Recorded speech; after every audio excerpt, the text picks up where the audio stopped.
Segment two, Brian Walker joined us, the second Brian. And Brian, I don't think he needs introduction, but if you're not a student of Purdue basketball history, it wasn't that long ago. It's not possible. It's been 35 years since you won the Big Ten championship in your sophomore year. But Brian, obviously from Lebanon, Indiana.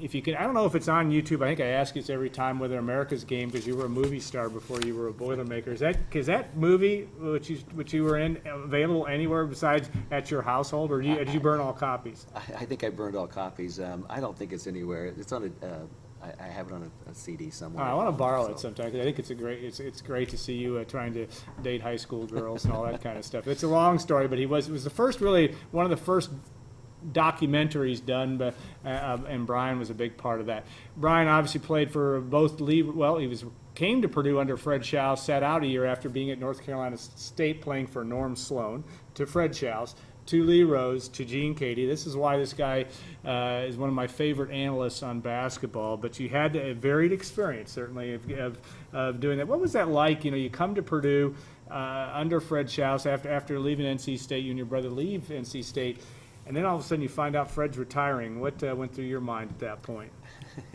Well, you obviously pick a college coach out of high school. That didn't work out. You transfer, you pick a coach who recruited you out of high school, which was Coach Schaus. Now all of a sudden that's not going to work out. So now you have your third coach in 2 years. Yeah. And then he stays for 2 years, and now I had my fourth coach in 5 years. So it makes you work hard in the summertime, because basically you're starting fresh with everybody, and everybody has that sense of competitiveness. So you're not guaranteed a spot anyways, and most coaches say they're not. But if you're a junior and you started your freshman, sophomore, you're probably going to be there your senior year. So it made the summers a little uncomfortable as far as having to get used to new systems, new coaches. But looking back, it was all worth it. Now be wary, because Coach Lee Rose, who was on our show 2 weeks ago, and Brian was out of town, we were trying to get everybody on at the same time. I don't think he's at home watching, but I love the story of Coach Rose comes in and doesn't seem to like those 6'2" guards and Brian Walker and Jerry Seasteen. How do you remember that? And is that reality? Was that what he said? I'm not sure what he said, but I know what the fact is. The fact is, he told Jerry and I will not play 2 6-foot guards at the same time. Yeah. So the good news is Jerry and I both made him eat his words. But, which you guys just had the perfect personality of wanting to do that too. Yes, that's true. That's true. And you look at that going back to that season, and obviously the year you sat out, the 77-78 team had a lot of talent, did not overachieve by any stretch. Probably, if you want to use the term underachieve, you come back and not a lot of people think that Purdue is going to be really competitive. You have a guy named Joe Barry Carroll and obviously Jerry Seasting and Brian Walker, but a whole new system. What did that teach you coming into that year and playing with those guys, and obviously Arnett Hallman and Drake Morris as well?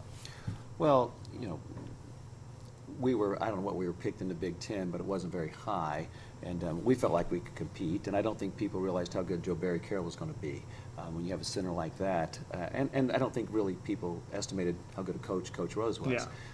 So when you take a statistician like him with the personnel that we had, back then there was no shot clock.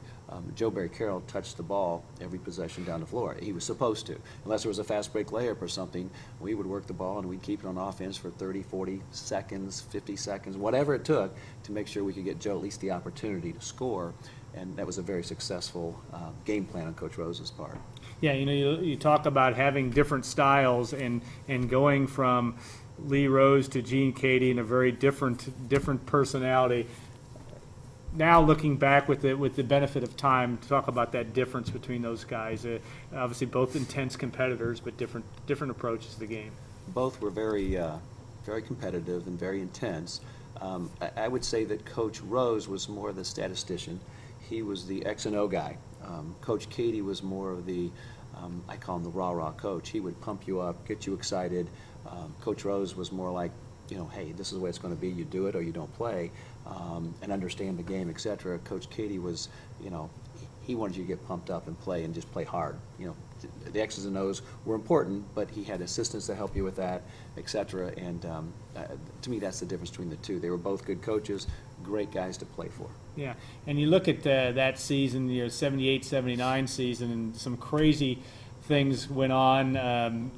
there are a number of games that you want to go back and look at. But first, how about the opportunity and not want to produce better games, especially at the end, but playing against Larry Bird and Indiana State at home, and he still winces on that one. A 10-point loss in a game that went right down to the wire, but ended up being 10 points. But what do you remember about playing against Larry Bird? Well, Larry had some good pieces around him Yeah. back then. You know, Brad Miley was in my class on Indiana All-Stars. They had another guard, a point guard that was pretty good. There was Steve Reed, they had Steve Reed, Neil he was Eaton. good. Neil Eaton, two good guards. They had a African-American small forward, 6'3", 6'4". Yeah, Alex Gilbert and Carl Nix, Carl too. Nix, Yeah. they were great athletes, and of course Larry's going to make everybody Yeah. be a better player. So you know, I think they were probably favored to beat us, Yeah. even though we Oh, thought they we had were. a chance to beat them. But to hold Larry Bird down, just to say that you played against Larry Bird was something that I get to take to my grave, but a lot of people don't get to. So it was fun. Getting beat. It's Indiana State. You're supposed to beat Indiana State. Yeah. Well, a lot of teams probably thought that in 1979 too. So it was good competition. It was a great atmosphere, as it always is in Mackey. But they were probably the better team than we Yeah, were. they were unbelievable and had a knack of doing just what they did, and that's pulling out games down the stretch. About a month later, Michigan State and Magic Johnson come to town, and one of the great stories really of, I don't know perseverance, but an amazing finish to that game.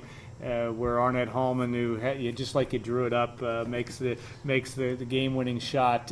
Take us through that one in terms of your memories of that, not only that game, but that play and playing against a Michigan State team that also had some very good parts, very good guards to go along with Magic Johnson and Greg Kelser and Jay Vincent. What I remember playing, Magic was a 6'8" point guard, Yeah. so I never really got to guard him per se. I just watched him on film and thinking, this guy dribbles about, above my head. He's dribbling. I'm thinking, I'm going to steal the ball from this guy. I'm going to have the opportunities on a fast break, and I'm going to steal it from this guy. Because I just watched on film and thought, there's no way I can't steal it. Yeah. When you actually started to guard him, he was so long at 6'8", when he has his hand here to protect you and the ball's back. Yeah, he's dribbling it high, but it's like 10 feet away. Yeah. And I couldn't get it, and I was like, that was one of the things where I think the film was deceiving to Yeah. me when I watched film. He was just a great ball handler for such a big guy that, now they have guards like that. But Yeah. back then, 35 years ago, he didn't have Yeah. point guards who were 6'8". Playing against him, I do, the game itself, all I remember really for the whole game itself was, I think it was nip and tuck back and forth. I don't remember who was ahead at halftime, but what I do remember was Arnett's shot going in Yeah. and the crowd going crazy. I think we went into the locker room Yeah. and came back out, circled Coach Rose led us, I know.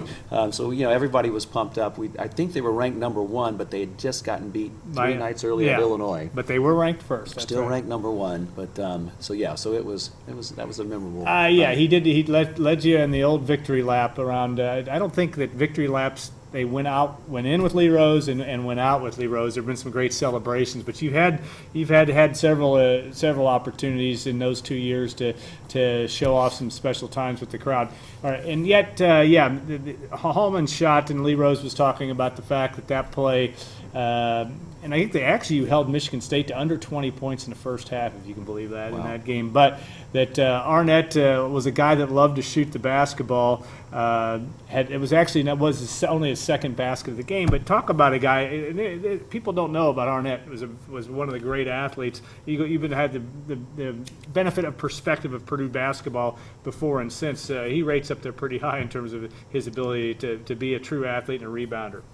He was a jumping jack, is what we called them back in the Yeah. day. Was very athletic, could sprint the floor. He was as fast as the guards were. He could jump 10 times higher than we could.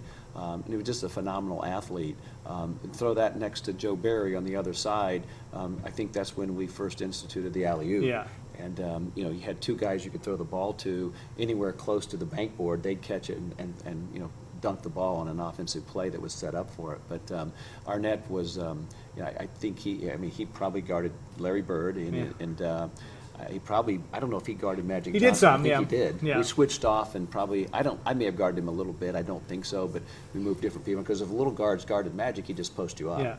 In a man-to-man. So with Coach Rose, we probably played different zone defenses. If I recall, we probably played a 2-3, a 3-2, or a 1-2-2. Coach Rose liked to mix up the defenses, so try and keep the offense off guard. But Arnett was probably one of the best athletes. I mean, he was 6'7". He Yeah. wasn't a 6'3" athlete. No. He was 6'7", who could jump and run the floor. and sprint. So he was a very good athlete and a great rebounder. For those of you that watched the Northwestern game, it was a brief, the Northwestern game on Tuesday. Purdue actually executed an alley-oop to A.J. Hammond, saw which that. I was floored. And it would be a good thing to try to keep doing if you could figure out a way to do it. There's some things that make it a little bit different than it was maybe back in the day, but that was a terrific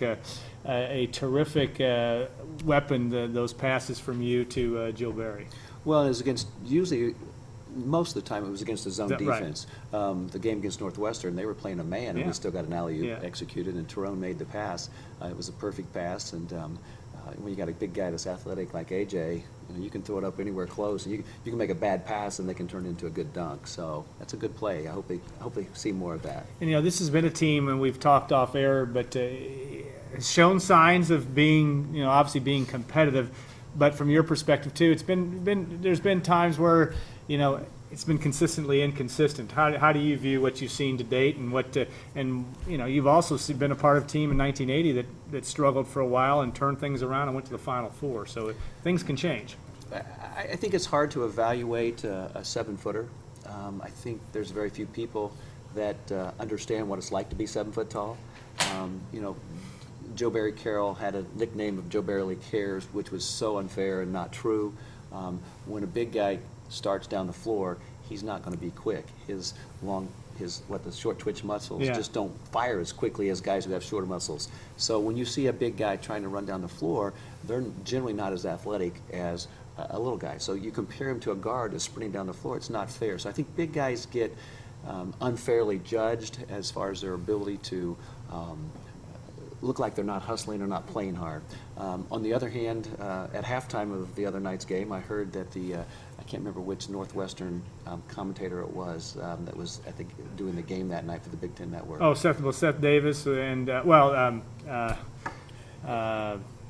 Dave Revson, he is Northwestern graduate. He said he talked to AJ, and AJ said he didn't love the game. Yeah. That was very disappointing to me. Yeah. I agree with the analysis that you really need to love the game, and AJ said, well, I can work hard and blah, blah, blah. That I think when AJ works hard, there's nobody's going to stop him. But if you look at his statistics so far this year, that means, in essence, analysis is he's not working hard. Because he's had 3 or 4 good games. Last year, the Indiana game, he scored 30 points against the number 4 draft pick in the NBA. So he's capable. He's got the potential. He's the type of player that might drive the coach nuts because you don't know when he's going to come out and play hard. So if AJ comes out and plays hard the second half of the season, I don't think there's anybody who can stop Purdue. But from a guard's perspective, when you throw it into him sometimes and he doesn't hold his defensive man back and you get a turnover because the guy slips around him at the end. I think Stevens threw the ball to him on the baseline in the second overtime, Yeah, right. and they steal the ball. To me, that turnover goes to the big guy. So AJ just wasn't hooked in at that time and engaged. When he's engaged, I don't know if there's anybody in the Big Ten that can stop him. You look at guard play, and obviously I'm sure you watch that closely. It's an interesting group, certainly with Ronnie Johnson and Bryson Scott playing the point, but you've got Kendall Stevens. You have some weapons. I like to look at things being glass half full. I am seeing some signs of guys that are making the extra pass and some improvement in terms of just Purdue's ability to move the basketball around. How do you look at it? Well, I'm critical of point guards And you because should that was be. my position. I would like to see the Johnson brothers, both of them, their assist column be higher than their turnover Yeah. column, and there have been games that hasn't happened. I think as a point guard, you need to get your players involved first, and I don't think our guards necessarily do that all the time. If we take the ball in the post and I see us progressively doing that better Yeah. as the season progresses, Purdue will be better. But, if you have a selfish point guard who runs the show, then that selfishness is contagious, just like free throws. So if you don't think you're going to get the ball back in this possession and you touch it once, you may selfishly, I need to drive to the basket myself. So I saw that earlier in the season. I hope it's getting better. I think they do need to pass the ball more. I mean, that would be my choice is that, and their shot selection I wish would get better. I mean, might be the leading scorer, but look at the shooting percentage on those days, and that'll tell you a lot too. Don't just look at who scored the most points. Look at the box scores, see how many turnovers they have and assists. And I don't think Ronnie's even close to the 3 assists to 1 turnover ratio. He's had some good games. Yes, He's yes. had some great games. So again, that potential is there. Coach Painter's having a hard time getting all the players to fire at the same time, which was what I said at the start of the season. We're young. We're going to lose some games we shouldn't lose, i.e. Northwestern this past week, and I still think there's some games out there that we're going to win that people probably don't think we should win. So it'll work its way out. There you go. And you know what? We're going to remind him of also another painful time is in Brian's junior year, Purdue's Final Four year. Purdue gets beat at Northwestern as well. I don't know. That was a long bus ride home, as I recall. But so it can, and things can change. Talk about the following year. Obviously, 1979-80, Purdue does make a run to the Final Four. It really makes. And Jerry Seasting obviously had graduated, but you guys really melded together at the right time, had the right things happen, and really focused your strengths. You soared with your strengths, certainly with Joe Barry Carroll, but you had a lot of other things that made that team run. The most important thing that helped us get to the Final Four that year was the fact that the NCAA went from 32 teams to 48 teams. Yeah. I think it was 48. I know there were 32 in '79. I just saw And that didn't get it. That's right, and didn't get in the in. tournament. Big Ten champs, and we didn't make the NCAA. So the next year they added more teams, and that helped us get in there. You got to play at home, too. Yeah, we were the fourth place team in the Yeah. Big Ten, and got to go that year. So that was helpful. The way the bracket set up, Purdue had a chance to get revenge against everybody all the way throughout Yeah. to the final game. Yeah. I had my bracket set up like Yeah. that, and nobody had Purdue going as far as I did. Yeah. And because of that, I won a couple pools. But, I mean, we had an opportunity to defeat IU, which we did. We had in the Final Four, I think Ohio State got beat by UCLA. Right. By a close game. Yeah. If Ohio State had won, we'd had an opportunity to revenge that loss. Unfortunately, it didn't happen, and UCLA beat us. But it was a great run. It was, I mean, it was just something that you look back and think, wow, I think we would have been better off, the team players that we had, if the Final Four had been someplace other than 50 miles down the Yeah. road. I've always said that. It just didn't really seem at the time like it was a Final Four. It wasn't all the hoopla back then. It just starting to get there. Yeah. But our players probably would have been more focused if we had gone and had to play someplace, 500 miles away. I think we would have been more focused. Because we practiced here, I think the game was on Saturday. We practiced at Purdue on Thursday. Yeah. And went down to Mackey for a short practice on Friday. I think we may have even practiced here on Friday. Yeah. And then went down there and did the hour shoot around for Yeah. the fans. So it just didn't really seem like there was much hoopla to it. And our team played, I think, better under the lights. So it would have been seen what would have happened. And obviously, it's been 34 years. Well, this year they still could go to the Final Four, but since Purdue's been there, what do you even watch? You watch, you're a student of, and watch a lot of basketball. We've watched the Butlers get there and all of that, but and you know what it takes because you've lived it to get to the Final Four. What is that fine thing that? What is maybe the one intangible that you see out of those teams that figure out a way to get there? I mean, is it luck? Is it playing through that one bad game? What do you see that? I would say luck has a little bit to do with it. Getting a good bracket Yeah. is number one. And it seems like the teams that get to the Final Four, maybe to the final game, usually win a close game during the six-game tournament run that they probably lucked out and shouldn't have won Yeah. because some team almost upset them, but it was almost, they didn't. Those are the teams that you watch early in the brackets that usually get to the final game. And obviously, it's getting the blue-chip players. Yeah. The teams that have 2 or 3 blue chip players year in and year out are going to be there in the Sweet 16. You get lucky one year, every other year. You can't make it all luck because Michigan State's done a pretty good job Yeah. at it. We'll see what happens this year if they break their record of Yeah. not having a senior class go. But